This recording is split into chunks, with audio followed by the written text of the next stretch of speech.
Ra'iisul Wasaaraha Soomaaliya Maxamed Xuseen Roble ayaa shalay qaatay go'aan aan marna laga filin inuu qaadan karo kaas oo ahaa inuu xilkii ka qaaday taliye ku-xigeenka hay'adda nabad sugidda iyo sirdoonka qaranka iyo taliyihii nabad sugidda Soomaaliya ee garoonka Aadan Cadde. Xilka qaadista mas'uuliyiintan ayaa timid saacado kadib markii garoonka diyaaradaha ee Muqdisho laga soo celiyay muwaadiniin Soomaaliyeed oo safar u ahaa magaalada Garbahare ee xarunta gobolka Gado. Go'aankii lagu joojiyay duulimaadkii ku wajahnaa Garbahare ayaa ka hor imaanaya amar iyo digniin uu bixiyay Ra'iisul Wasaare Roble 24 saac ka hor. Taliye ku-xigeenka NISA Cabdullaahi Kulane waxa uu ahaa sarkaal awood badan oo ku xiran Villa Soomaaliya. Waxaa la sheegaa inuu ahaa ninkii loo adeegsaday muranka maamul iyo dagaallo ka dhacay gobolka Gado, weerar lagu qaaday siyaasiyiin mucaarada, dad la xiray iyo qaar safarro dalka iyo dibadda ah laga soo celiyay. Sidoo kale waxay xogtu tilmaamaysaa inuu ahaa mid ka mid ah saraakiishii ugu dhoweyd ee madaxweyne Farmaajo. Ilo kala duwan waxay ka eedin u sheegeen in shalay markii uu qaatay go'aankii lagu joojiyay duulimaadkii ku wajahnaa Garbahare saacado kadib amarkii Ra'iisul Wasaare Roble inuu aaminsanaa inaysan jirin cid xilka ka qaadi karta maadaama uu ku xirnaa madaxtooyada Soomaaliya. Xildhibaan Cabdirasaaq Axmed Maxamed Jindi oo ka mid ah xubnaha golaha shacabka ee baarlamaanka federaalka ah ee Soomaaliya ayaa weydiiyay su'aal ahayd ma ahayd wax laga filayay in Ra'iisul Wasaare Roble uu qaadan karo go'aan sidan u qaraar. waa la filayay khaasatan kadib markii Ra'iisul Wasaaraha uu hadlay maalin dhaweetay uu yiri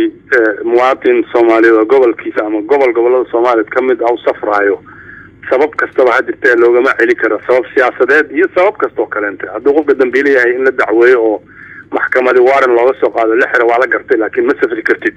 maadaama la ogyahay dadka inay dayuurad mooy wax kale aanay ku safri karin oo dayuuradii albaabka loo istaago isbaaro loo dhigto Ra'iisul Wasaaraha wuxuu yidhi marnaba uma dulqaadan karna marka waa la filayay cid kasta oo ku xadgudubto dastuurka iyo cid kasta oo ku xadgudubto shakhsiyadda iyo xorriyadda shakhsiga amarka Ra'iisul Wasaarahana jebiso in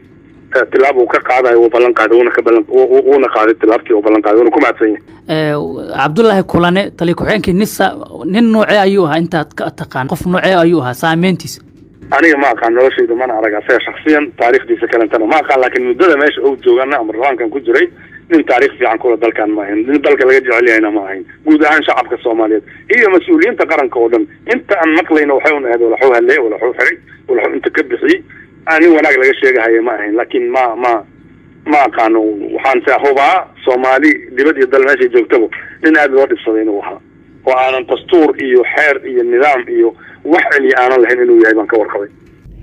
Madaxweynihii hore ee Soomaaliya Xasan Sheekh Maxamuud hogaamiyaha xisbiga wadajir Cabdiraxmaan Cabdishakuur Warsame xildhibaano siyaasiyiin iyo shacab kale ayaa soo dhaweeyay go'aankii uu shalay qaatay Ra'iisul Wasaare Maxamed Xuseen Roble.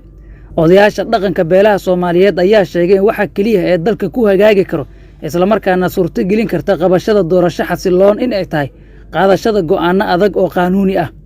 Nabadoon Cabdinuur Axmed Diiri oo ahaa afhayeenka odayaasha dhaqanka beelaha Hawiye ayaa sheegay in Ra'iisul Wasaaraha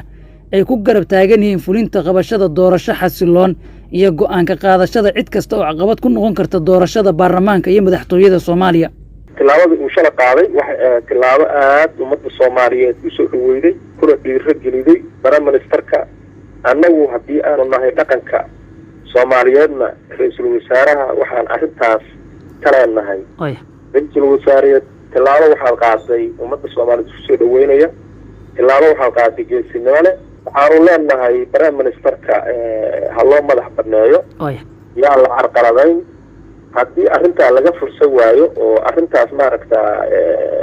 adduunka iyo dareenku dadku ay qabaan ay ku caddaato dadka qaarna shacabka Soomaaliyeed meel walba uu joogo wuu ka soo dhaqaaqayaa Ministarkaana lagu garab siinayaa arrinka uu qaaday aad ayaan u soo dhaweynaynaa haddii waa maasanta Ra'iisul Wasaare Roble waxay dad badan ku macneeyaan ama ku tilmaamaan inuu yahay nin degan oo dulqaad badan oo waxyaabo badan oo culeysyaada oo jira dulqaad u yeesha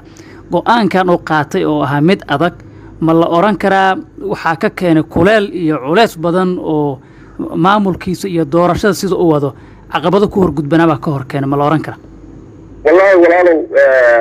tijaabay ahayd in uu tijaabiyo awoodiisa iyo ummadda Soomaaliyeed in maaragta uusan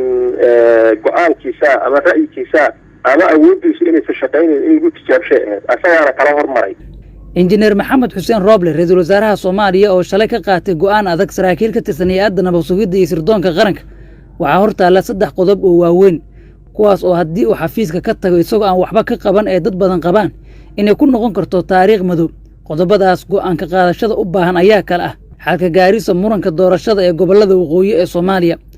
maqnaashaha Igraan Tahliil Faarax oo ay qaar ka mid ah waalidiinteedu sheegeen in ay ku tuhmayaan hay'adda nabad sugidda iyo sirdoonka qaranka, iyo kumanaan dhalinyaro ah oo tababar loogu qaaday dalka Eritrea kuwaas oo aan lagu haynin nolol iyo geeri. mar kale arrintan waxaa ka hadlaya nabadoon Cabdinuur Axmed Diiriye.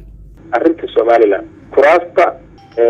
gudiyada culayska ka jira shacabka Soomaaliyeed Prime Ministerka waxay uga fadhiyaan si doorashada ay u bilaabato go'aan degdega oo go'aamada uu qaato ummadda Soomaaliyeed ay ku faraxday go'aan la mid ah inuu arrintaa ka qaato waa uga fadhinaa. waxaanu kale oo hooyooyin badan iyo waalidiin badan iyo guud ahaan shacabka Soomaaliyeed waa arrinta gabadha Ikraana